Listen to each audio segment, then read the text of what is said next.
এই রেসিপিটা কিন্তু খুব লোভনীয়, আপনারা বাসায় ট্রাই করবেন। এটা খেতে যে এত দুর্দান্ত ভুলতে পারবেন না। গরুর মাংসগুলো পিস পিস করে কাটা হয়ে গেছে, এবার পানি দিয়ে ধুয়ে নিব।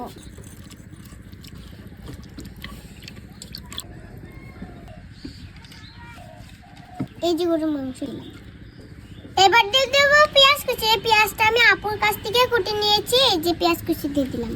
আস্তে কিছু কাঁচামরিচ দিয়ে দিব যেন ফ্লেভারটা ভালো আসে। এই যে দিয়ে দিলাম। তারপরে দিয়ে দিচ্ছি ধনিয়া পাতা কুচি, সামান্য রসুন বাটা, সামান্য পরিমাণে আদা বাটা, হালকা পরিমাণে জিরা বাটা, ঝাল বাড়ানোর জন্য হালকা পরিমাণে মরিচের গুঁড়া দিয়ে দিচ্ছি, সামান্য পরিমাণে হলুদের গুঁড়া, সামান্য পরিমাণে ধনিয়া গুঁড়া, স্বাদ মতো লবণ দিয়ে দিচ্ছি। সর্বশেষে দিয়ে দেব সয়াবিন তেল। এবার সুন্দর মতো হাত দিয়ে মাখিয়ে নিব। যে ঘ্রাণ বাড়িয়েছে বন্ধুরা, জিভেতে জল চলে আসছে।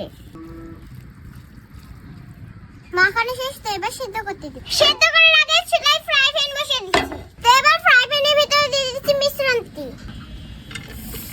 এবার দিয়ে দিচ্ছি পরিমাণ মতো পানি।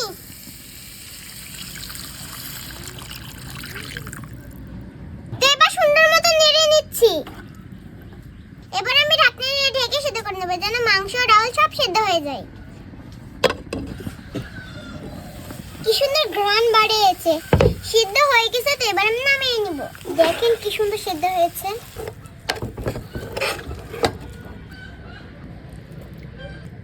তেল ছাড়া রসুনগুলো ভেজে নিব।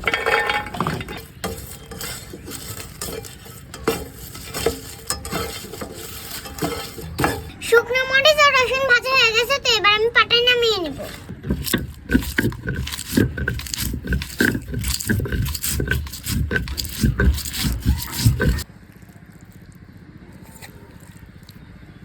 এবার ভালো মতো পাটায় বেটে নেব।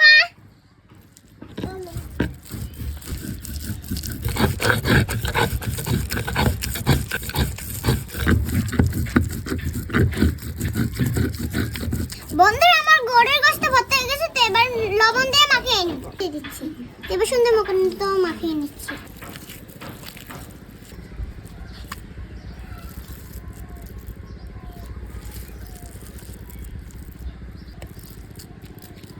হয়ে গেল আমার গোশত ভর্তা স্পেশাল ভাবে। তো চলুন এবার খেয়ে জানাই কেমন মজা হয়েছে। এবার একটু ভাত নিয়ে নেব পাটায়। আমি একটু স্টাইল করে খাবো।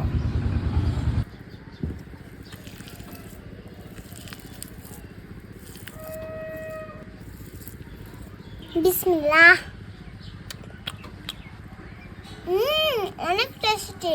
আপনারা বাসায় ট্রাই করে দেখুন। 2 পিস গরুর মাংস দিয়ে দারুণ একটি ভর্তা তৈরি করতে পারবেন। আপনার প্লেটে ভাত একটা থাকবে না। বিশ্বাস না হলে করেই দেখুন না। বন্ধুরা, আমি আর কথা বলতে পারছি না, এবার আমি খাবো।